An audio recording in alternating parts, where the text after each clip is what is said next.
కేటీఆర్ వ్యాఖ్యలపై Telangana deputy CM Bhatti Vikramarka counter ఇచ్చారు. లెక్కలు తీసుకుని అసెంబ్లీకి రండి, చర్చిద్దామంటూ భట్టి విక్రమార్క సవాల్ విసిరారు.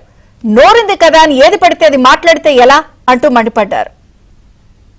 ఆయన మంత్రులు కొత్త పదం నేర్చుకున్నారు. మీ కేసీఆర్ రమ్మన్నాం. అరే నీకు నేను ఒకటే అడుగుతున్నా, ముఖ్యమంత్రి మా పిల్లలు సోషల్ మీడియాలో పోస్టులు పెడితేనే గడగడలాడుతున్నావు. నీకు కేసీఆర్ కావాలా? నీ లెవెల్కు మేము చాలు, నీ లెవెల్కు మేము సమాధానం చెప్పే సత్తా కేసీఆర్ తయారు చేసిన ఇంతమంది సైనికులకు మాకు ఎవరితోని, నువ్వు నన్నే కాదు, మా ఎమ్మెల్సీలు, మా ఎమ్మెల్యేలు, మా ఎంపీలు, మా మాజీ ఎమ్మెల్యేలు, మాజీ ఎంపీలు, సీనియర్లు, మా పార్టీలో ఏ నాయకుడైనా నీకు సరిపోతుంది నిజానికి.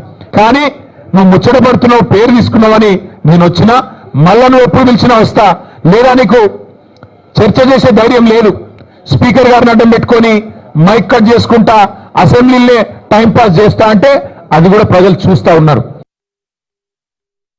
సాక్షాత్తు ఒక పిలిపించారు, శాసనసభకి రండి, మీరు లెక్కలు తీసుకొని రండి, నేను లెక్కలు తీసుకొని వస్తాం, మనం చర్చిద్దాం, ప్రజలకు తెలియజెప్దాం, ఎవరిది కరెక్టో ఎవరిది అబద్ధమో శాసనసభలోనే తేల్చుకుందాం రండి అని అంటే ఆ సవాల్ని స్వీకరించాల్సిన కేసీఆర్ గారు స్వీకరించకుండా ఇంకో ఆయన బయలుదేరి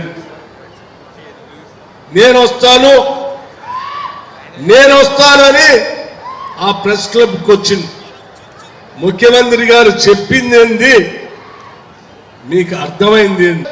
ముఖ్యమంత్రి గారు స్పష్టంగా చెప్పారు, నిజంగా మీకు సవాలు స్వీకరించాలని ఆలోచన కానీ లేకపోతే మీరు చెప్పింది నిజమని మేము నమ్ముతా ఉంటే శాసనసభకు రండి, మేము లెక్కలతో సహా ఈ ముఖ్యమంత్రి, ఈ రాష్ట్ర ప్రభుత్వం నిరూపించడానికి సిద్ధంగా ఉందని చాలా స్పష్టంగా ఈ సభ నుంచే రాష్ట్ర ప్రజలందరికీ తెలియజెప్పటమే కాదు, ఆ టీఆర్ఎస్ నాయకత్వానికి కూడా